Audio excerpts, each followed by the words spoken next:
کہا آپ کسی کی کامیابی دیکھ کر خوش ہونے کے بجائے تکلیف محسوس کرتے ہیں؟ اگر ہاں تو آپ اکیلے نہیں ہیں۔ اس منفی احساس کو حسد کہتے ہیں، اور یہ ایک خاموش قاتل کی طرح آپ کی ترقی روک دیتا ہے۔ ہم حسد کی اصل جڑوں اور اسے ترقی کی ترغیب میں بدلنے کا طریقہ سیکھیں گے۔ سب سے پہلے یہ سمجھیں، حسد کی جڑیں ہمارے باہر نہیں، ہمارے اندر ہیں۔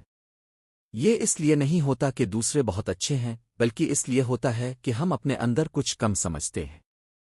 جب تک ہم اس اندرونی حقیقت کا سامنا نہیں کریں گے، حسد ہمیں جکڑے رکھے گا۔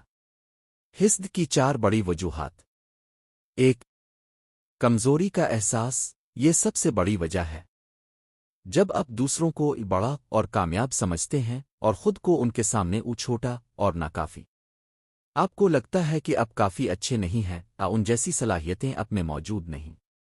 یہ احساس آپ کی خود اعتمادی کو تباہ کر دیتا ہے۔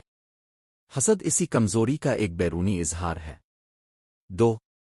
ماحول کا دباؤ، بچپن سے موجودہ ماحول میں جب آپ بار بار سنتے ہیں وہ تم سے اچھا ہے، آج اس نے کر لیا تم کیوں نہیں، یہ مسلسل موازنہ آپ کی شخصیت میں ایک زہر کی طرح بس جاتا ہے۔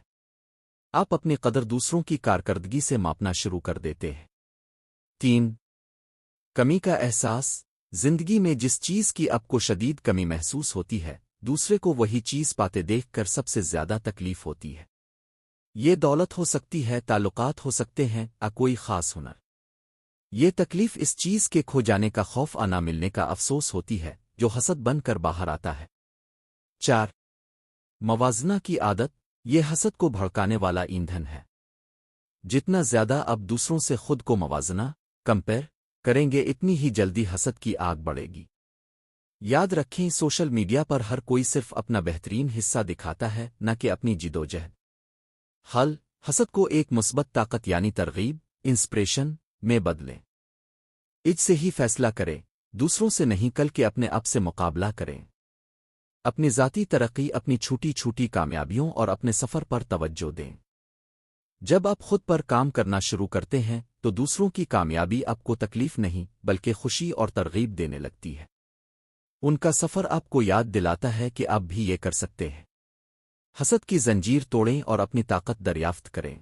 اس پیغام کو اس شخص کے ساتھ شیئر کریں جو خود کو کمزور محسوس کرتا ہے۔ شکریہ۔